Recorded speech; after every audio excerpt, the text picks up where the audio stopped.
Halo sahabat AND.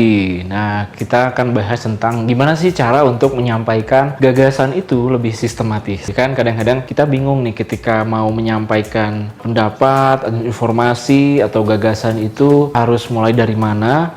Kadang-kadang ketika kita sudah menyampaikan pun kita seringkali loncat-loncat. Bahkan penerima pesan dari kita dia lupa dengan apa yang kita katakan. Nah, kenapa bisa seperti itu? Karena bisa jadi pesan yang kita sampaikan itu kurang kuat. Nah, dengan cara ini nanti sahabat-sahabat semua bisa mempraktekannya, dan tentu saja cara ini sangat simpel dan bisa berdampak terhadap komunikasi yang dilakukan. Sehingga apa yang dikatakan oleh kita itu bisa sampai dengan kuat dan diingat si penerima. Caranya adalah dengan melakukan yang namanya prep. Apa itu prep? Itu singkatan. P-nya itu adalah point, R-nya adalah reason, dan E itu adalah example, dan P-nya lagi adalah point. Diawali dengan point, gagasan kita apa, poinnya apa, yang utama, tutup lagi dengan poin. Pas seperti itu karena itu biasanya mengingat kalau nggak di awal ya di akhir. Jadi kita perlu ngebungkus lagi yang sudah kita sampaikan di akhir kalimat atau pembicaraan kita, ya. Dan reason. Maksudnya apa reason? Reason ini adalah alasan kenapa penting, harus dikerjakan sekarang, apa harus oleh Anda, oleh kita, apa harus segera, kenapa nggak boleh ditunda-tunda, harus tepat waktu, dan lain sebagainya. Ketika kita menyampaikan reason-nya dengan kuat, dengan jelas, maka sense of urgency-nya dapat banget di situ. Itu akan semakin kuat kalau reason-nya atau alasannya pun sama-sama kuat. Kemudian E, example.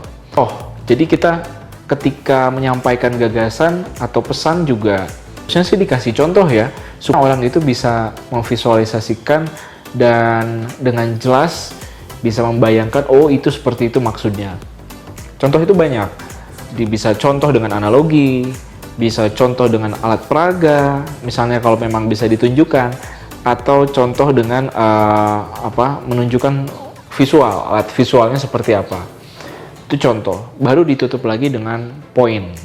Jadi prep, P-R-E-P, point, reason, example, dan point. Contoh misalnya, sebut aja topiknya adalah absensi, pentingnya melakukan absensi ya, atau presensil, daftar hadir ketika masuk kerja. Jadi saya akan mengingatkan kepada seluruh tim, misalnya dalam satu kesempatan saya akan mengulangi informasi ini misalnya supaya mereka bisa aware tentang pentingnya mengisi daftar hadir sebelum bekerja. Contohnya misalnya gini. Baik, selamat pagi teman-teman semua.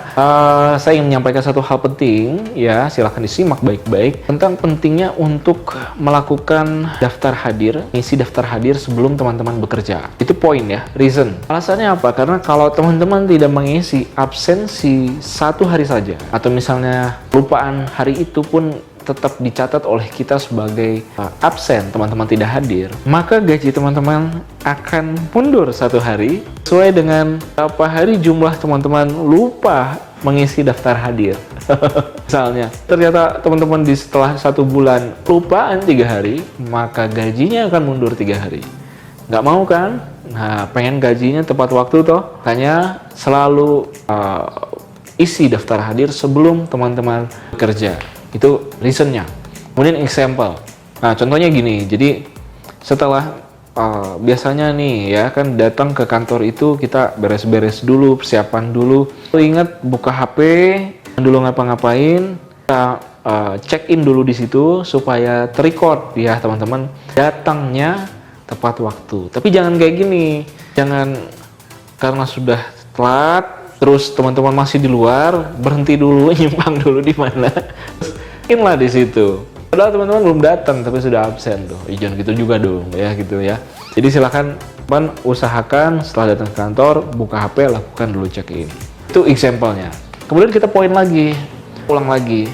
Itu ya teman-teman semua, mohon dipahami dan dilaksanakan karena ini sangat berpengaruh terhadap hasil nanti di akhir bulan. Jadi mohon setiap datang jangan lupa untuk selalu melakukan check-in atau mengisi daftar hadir sebelum bekerja. Ya, cukup simpel ya.